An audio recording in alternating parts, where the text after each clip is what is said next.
তো আপনাদের সবাইকে জানাচ্ছি স্বাগতম আমার চ্যানেলে। তো দেখতেই পাচ্ছি আগামী কিছুদিনের আবহাওয়ার আপডেট এবং আজকে লাইভ স্যাটেলাইটের আবহাওয়ার আপডেট দেওয়ার চেষ্টা করব এই ভিডিওর মাধ্যমে।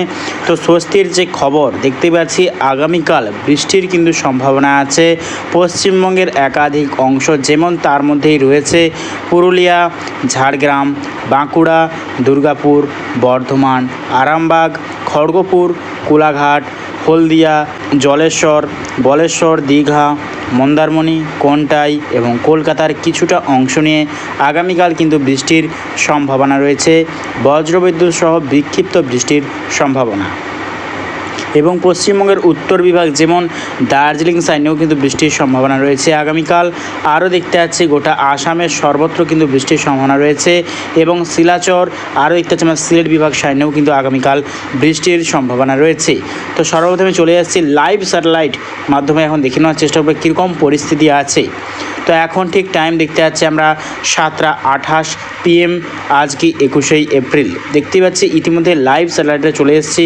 এখন কিন্তু বৃষ্টিপাত হচ্ছে সিলেট, মৌলভীবাজার, শিলাচর এবং দেখতে পাচ্ছি আমরা আরও দেখতে পাচ্ছি আজলের উত্তর বিভাগ, আরও দেখতে পাচ্ছি আমরা মণিপুর সাইডেও কিন্তু বৃষ্টিপাত হচ্ছে এবং দেখতে পাচ্ছি আমরা গোটা বিশাখাপত্তনম সর্বত্র এবং উড়িষ্যা, ভুবনেশ্বর এই সর্বত্র নিয়ে কিন্তু অতি ভারী বৃষ্টিপাত হচ্ছে এখন কিন্তু লাইভ দেখতে পাচ্ছি।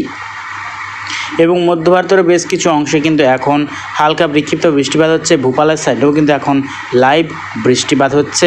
আরও দেখতে পাচ্ছি আমরা ব্যাঙ্গালোর সাইডেও কিন্তু এখন লাইভ বৃষ্টিপাত হচ্ছে ব্যাঙ্গালোরের দক্ষিণ বিভাগ সাইড নিয়ে, এবং দেখতে পাচ্ছি আমার শ্রীলঙ্কারও সাইড নিয়ে কিন্তু এখন লাইভ ঝড় বৃষ্টি হচ্ছে। তো দেখে নেওয়ার চেষ্টা করবো আগামী কিছুদিনের ওয়েদার আপডেট।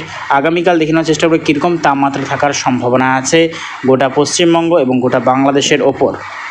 তো আগামীকাল দেখতে পাচ্ছি দুপুরের পথে কিন্তু অতি ভয়ঙ্কর তাপপ্রবাহ দেখতে পাচ্ছি আমরা ঝাড়গ্রাম, কোলাঘাট, খড়গপুর এবং আরামবাগ, বর্ধমান এবং দেখতে পাচ্ছি আমরা গোটা ঝাড়খণ্ডের দক্ষিণ বিভাগ, আর দেখতে পাচ্ছি আমরা বিহারের সাইডেও, পাটনার সাইডেও কিন্তু ভয়ঙ্কর তাপপ্রবাহের আশঙ্কা, প্রচণ্ড পরিমাণে কিন্তু গরম বৃদ্ধির আশঙ্কা আছে পশ্চিমবঙ্গের দক্ষিণ বিভাগের সর্বত্র এবং বাংলাদেশের। দেখতে পাচ্ছি আমরা খুলনা, বরিশাল সাইড নিয়ে 39 থেকে 38 ডিগ্রি সেলসিয়াস এবং রাজশাহী, মাইলপুর সাইড নিয়ে দেখতে পাচ্ছি আমরা 40 থেকে 41 ডিগ্রি সেলসিয়াস, ঢাকা সর্বত্র 40 ডিগ্রি সেলসিয়াস এবং দেখতে পাচ্ছি আমরা রংপুরের সর্বত্র 36 ডিগ্রি সেলসিয়াস, মেঘালয়ের সর্বত্র বেশ করে সিলিং মেঘালয়ের সাইনে দেখতে পাচ্ছি আমরা 23 থেকে 24 ডিগ্রি সেলসিয়াস টেম্পারেচার থাকতে চলেছে এবং শিলিগুড়ি, দার্জিলিং, আলিপুরদুয়ার সাইনে দেখতে পাচ্ছি আমরা 32 ডিগ্রি সেলসিয়াস টেম্পারেচার এবং সর্বত্র মণিপুর দেখতে পাচ্ছি আমরা 37 থেকে 38 ডিগ্রি, আজলের সর্বত্র 30 ডিগ্রি এবং দেখতে পাচ্ছি আমরা ত্রিপুরারও সর্বত্র দেখতে পাচ্ছি আমরা 36 থেকে 37 ডিগ্রি সেলসিয়াস এবং দেখতে পাচ্ছি আমরা চট্টগ্রাম, মহেশখালী সাইনেও দেখতে পাচ্ছি আমরা 34 থেকে 35 ডিগ্রি সেলসিয়াস টেম্পারেচার আগামীকাল।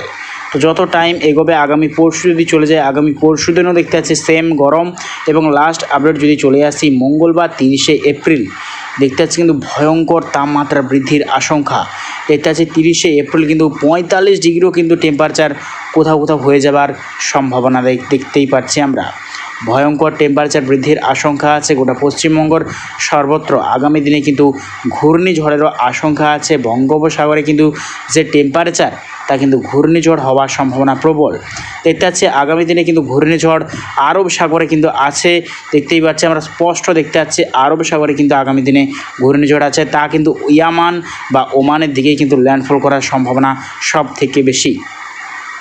তো প্রিয় দর্শক বন্ধুরা, ভিডিওটা যদি ভালো লেগে থাকে অবশ্যই লাইক করবেন এবং প্রত্যেক দিন লেটেস্ট আপডেট পাওয়ার জন্য অবশ্যই আমার চ্যানেলকে সাবস্ক্রাইব করে রাখবেন। তো আজ এটুকুটাই।